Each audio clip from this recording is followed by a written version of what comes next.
Hi mga kamitsu, ako ulit ang inyong ahente, Gerald Dusano guys ng Picabad Santos. Guys, bibigyan kita ng 5 reason at bagay na dapat mong malaman bago ka maglabas ng sasakyan dito sa Mitsubishi.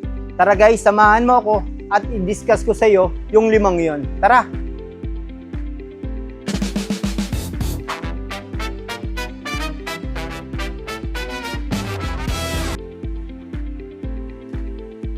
Guys, ito yung top 1 natin sa 5 bagay na dapat mong malaman bago ka kumuha ng sasakyan.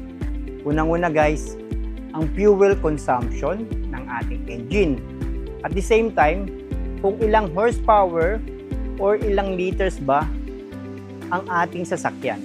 Maliban doon, kamusta ang performance ng sa ating sasakyan. At the same time, dapat mong malaman yung kung matipid ba ang ating sasakyan. Dahil guys, alam naman natin na Mitsubishi Motors is Japan made. Bukod doon guys, ang technology ng Mitsubishi is meron siyang MyBEC. Guys, ano ba ang MyBEC guys? Ang MyBEC guys is Mitsubishi Innovative Valve Timing Electronic Control na number 1, nagbe-benefit ang ating sasakyan dahil sa technology niyan. Pangalawa, guys, ito naman yung pangalawa. Kailangan komportable tayo sa ating pag-upo or pagdadrive ng ating unit. Unahin ko na guys, ang kanyang suspension. Ang suspension ng ating expander is naka-MacPherson strut with stabilizer coil sa kanyang harapan. Bukod doon, guys, meron siyang torsion beam sa kanyang naman likuran. At bukod doon, meron siyang 17 inches na two-toy alloy wheel. Kagandahan nito guys, meron siyang disc brake at drum brake naman sa likuran for safety features ng ating sasakyan.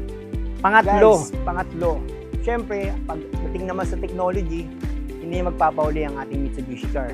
Guys, itong unit na to is equipped na rin siya ng mga equipped ng ating Mitsubishi car ng mga safety features tulad ng anti-lock braking system. Guys, ito ang purpose naman nito sa mga slippery road. Hindi inaasahan na pagtapak ng brake is mamamaneuver pa rin natin ang ating steering wheel. Bukod doon guys, equipped din siya ng electronic brake force distribution or EBD. And then meron din siyang brake assist na makakatulong sa atin lalo na sa mga matatarik na kalsada. Bukod doon guys, ang pinakamaganda pang safety feature ng ating expander is meron siyang multi-around monitor na nakikita mo paikot ang ating sasakyan habang bumabiyahe. At the same time guys, meron din siyang active stability control na nakakatulong sa ating pagdadrive. And then, yun nga guys, yung ating hill start assist. Syempre, lalo na sa mga traffic, hindi maiwasan, patirik ang ating posisyon. Yan guys, nakakatulong din yan. Brake as hill start assist natin. Syempre, pag sa safety naman, ISOFIX ang ating unit na center anchored naman siya. Meron din siyang guys na KOS o Keyless Operating System. Bukod doon, meron din siyang dual front airbag sa driver at passenger. Ayun guys, mga safety features na meron or equip ang ating expander. Guys, pang-apat naman na dapat mong malaman bago ka kumuha ng sasakyan. Siyempre, yung comfort pagdating sa loob. Ano ba yung mga benefits naman makukuha mo once nasa loob ka na ng cabin? Guys, ang ating Mitsubishi Expander Cross or Expander GLS is equipped ng isolated films sa ating windshield. Guys, ito kasi kaya sinasabi natin na isolated film is nakakalas siya ng noise or vibration sa loob ng cabin. Kasi guys, syempre, maingay sa labas, tapos maingay pa dito. Paano ka magiging komportable kung alam mo naman maingay, hindi ka makapag-concentrate sa ating pagbabiyahe. Kagandahan sa expander guys, hindi mo maririnig yung ingay dito sa loob galing sa labas. Ayun ang kagandahan. Bukod doon guys, itour kita sa loob ng ating unit. Yan guys, itong ating expander ay equipped na rin ng automatic lock and then power window.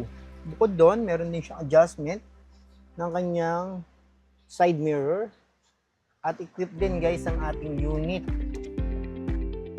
ng 10 inches touchscreen smartphone link display OSDA. Ang kagandahan dito is wireless Apple CarPlay and Android na siya na naka 17 inches na SDA. Okay. Bukod doon, yung atin naman meter cluster is naka 8 inches na rin. At naka yan ang ating unit. Dahil na guys sa ating steering wheel ng audio. Meron tayong push button and then cruise control setup. Ibig sabihin guys, eto, sineset mo yung cruise control natin bago tayo umalis papunta dun sa pupuntahan natin. Syempre, yung ating adjustment, eto guys, yung FM radio, music, and then cellphone. Once gusto naman i-reset yung ating cruise control, eto guys. Ito naman yung kailangan mo siyang press cancel, set, at yung ating press. Bukod dun guys, syempre ang ating unit ay equipped ng push start button. Maliban dun, kagandahan pa dito sa ating expander is meron siyang electronic parking brake. Yan. Bukod dun, meron din siyang brake auto hold, and then we have 6-speed automatic. And then we have automatic transmission. And guys, we have parking, neutral, drive, 2 at L. Dito guys, sa loob ng ating is may equip din ang ating unit ng tray. Mapapansin nyo, yan po yung tray ng ating unit. Equip na rin siya. Bukod doon, yung ating mga glove box.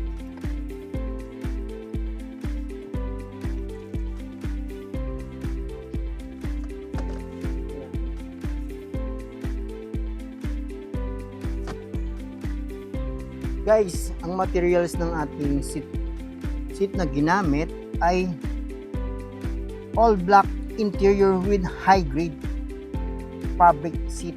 Ibig sabihin guys, nag-absorb din to ng lamig at init. Yan. Mapapansin nyo, napakaganda po ng ating expander GLS automatic. Pag doon guys, equipped na rin ang ating unit ng aircon dito sa passenger.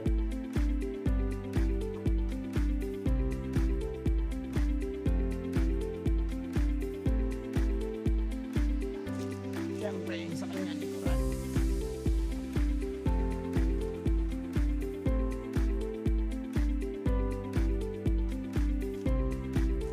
Guys, itong unit na to, pagdating sa kanyang cargo capacity, pwede natin to i-flat kung sakasakaling gagamitin nyo siya or may meron kayong mahabang mga dapat ilagay. Yan guys, napibend natin yan. Yan guys. Yan ang isa pa rin advantage ng ating expander. Bukod doon, meron din siya mga cup holder at meron din siyang car lighter doon na pwede natin gamitin pag charge. Okay? Guys, ito na yung panglima. Syempre, kailangan din natin i-consider kung nasa magkano ba ang ating monthly amortization na pwedeng i-invest dito sa mga car na to. Kasi guys, dito magsisimula ang lahat kung magkano ang iyong budget sa pagkuha ng ating car. Dahil alam naman natin na ang pagkuha ng car isang long time investment. Kasi bakit? Unang-una, nagbabayad ka ng monthly amortization. Pangalawa, nagpapa-PMS ka. Bukod doon, kailangan mo siyang pagandahin or alagaan. Yun yung mga bagay na dapat mong malaman guys bago ka kumuha ng sasakyan dito sa Mitsubishi. Kaya guys, tapusin mo tong kwentong to, itong vlog na to, baka meron kang mapulot na aral. Maraming salamat guys. See you sa next video natin. Thank you!